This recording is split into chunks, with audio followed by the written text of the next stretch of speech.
I mean, it's not like the fucking days of rotary phones, is it? God, I remember we had a rotary phone. My God. That was like the self-defense weapon in the house. Somebody broke into the house, you just grabbed the fucking rotary phone. It weighed like 23 pounds. Crack him on the skull with that. That'll do it. Had like a fucking handle on it. It doubles as a mace. Those fucking things were heavy, man. I'll tell you what. It took a long time to call somebody, too. So, I mean, you had to really like that person, right? Yeah, I think that we lost something with the rotary phone. Because you really had to be committed to calling that person. You really had to want to have that conversation. And it would be a more meaningful conversation because you put so much more into actually initiating the contact with the person. 3, 5, fucking it'd take you 2 minutes just to call somebody. And then if you misdialed, it was like, holy shit, I gotta fucking dial that again? No, I'm not doing that. I don't like them that much. Yeah, so, yeah, we definitely lost something with that. Did you know you rented them too? You didn't actually own the phone? Yeah, that's right. You had to pay like a monthly fee to the phone company to use their phones. Yeah, you see, for those of you not old enough to remember this, phone companies were the only ones that could make phones. There were no private companies making phones. You didn't have those like gigantic fucking keys for blind people, people half blind and shit. 90-year-old people that can't see.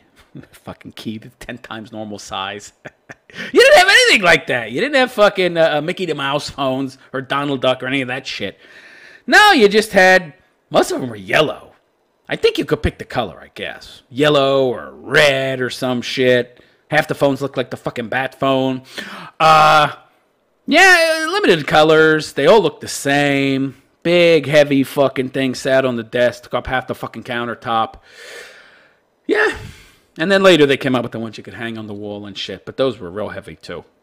Again, they made a good weapon as well. You had to have these things installed if you were going to hang them on the wall because only the phone company sold the mount that went on the wall. So you call the phone company, I need a phone at this address. You wait a week.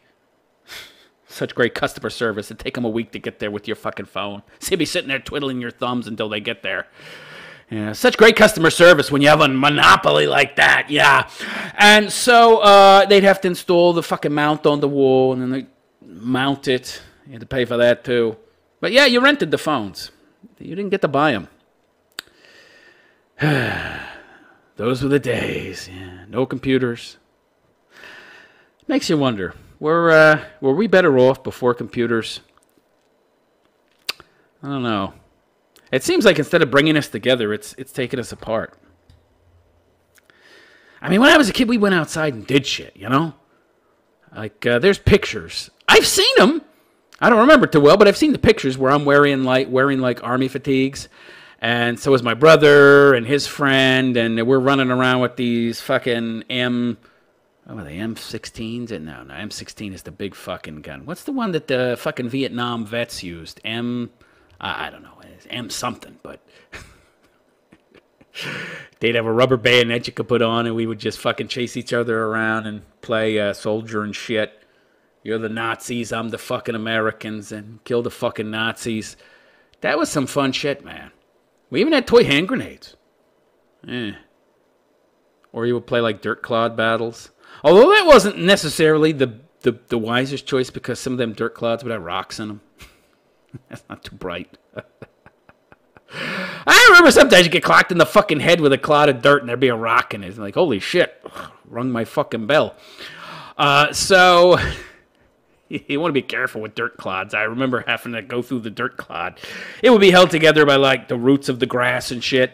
And by the way, yeah, I don't think our parents were too happy about that. You'd actually be ripping up the fucking grass and using it and throwing it at each other. They didn't like that too much. The roots would hold the dirt together, and you'd have to like sift through the fucking roots to make sure there's no rocks.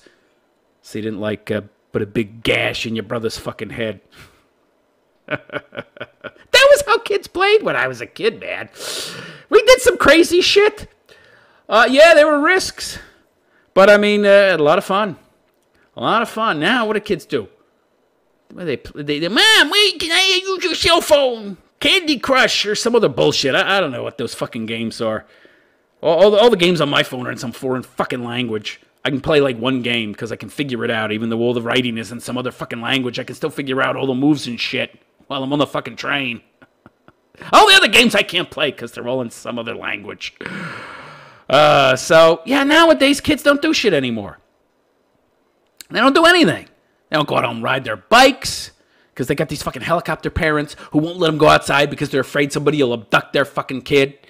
You know how rare that shit was, by the way? Back in the 50s and 60s. That shit almost never happened, man. Nowadays, it's just all the fucking time. Well, no, it's actually kind of rare, statistically. But you got all these parents, they think that it's not rare because the media just goes on and on and on, talking about the worst possible thing that could happen to them or their kids. So they think it's like commonplace. So I gotta watch my kid all the time. He's 12 now, but I can't let him outside. If I do, somebody will grab him. Big, fat, porker kid that doesn't do anything. 200 pounds at age 12. You really think anybody wants him for anything? Maybe to eat him.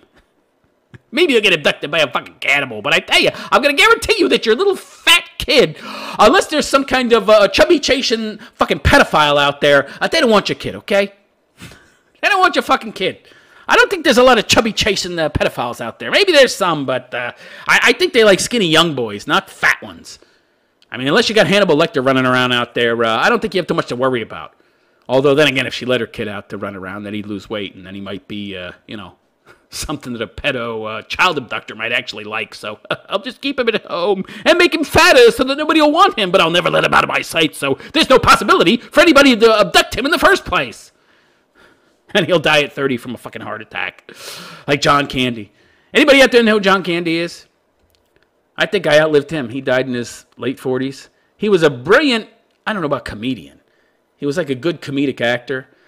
And he was in a bunch of movies in the late 70s and 80s. One great movie was called Uncle Buck. If you've never seen it, I suggest you check it out if you're too young to know who I'm talking about, or maybe you've heard of him but not seen any of his movies. That was a hilarious fucking movie. I suggest you check it out. It's got that kid from Home Alone that's now a heroin skeleton. What's his fucking name? I forget his name.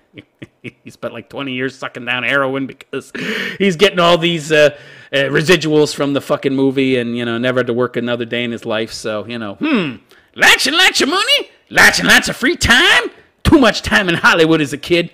Heroin looks yummy. So, yeah. I'm sure he cut off 10, 15 years of his life sucking down all those drugs. I think he's clean now, maybe, but I don't know. He still looks kind of gaunt and pale to me. But, yeah. But that's a good movie. Yeah, I don't remember his name, but anyway. That was a funny movie, by the way, the first one, Home Alone. The second one sucked, right? And what are the odds of those two losers that escaped from jail running into that kid in New York City when he's left home alone a second time the very next Christmas? It's nonsense. You had to suspend too much reality to enjoy that movie. The first one was good, though. But that didn't make any sense either, right? I mean, what kind of thieves are going to... This is what didn't make sense to me. You remember that movie Home Alone? You got the two dumb thieves, and they must have went back to that house half a dozen times to make sure the parents weren't there. It's like, dudes, somebody's home, you just go and rob another fucking house. It was a nice house, but it wasn't that fucking nice. So stupid. That's not how thieves work, okay? They might case a joint once, but not 4, 5, 6 fucking times. And they're certainly not going to go through all that trouble to get into a fucking house, all those booby traps and shit. You're going to get out. And by the way, the kid didn't call the cops. I mean, he eventually called the cops after he put these guys through that maze of fucking traps and shit. Who's going to do that? You would just call the cops immediately and then get out of the house. Stupid fucking kid. Stupid. Yeah. What was I talking about? I go off on these fucking tangents, and now I forget the original subject I was discussing.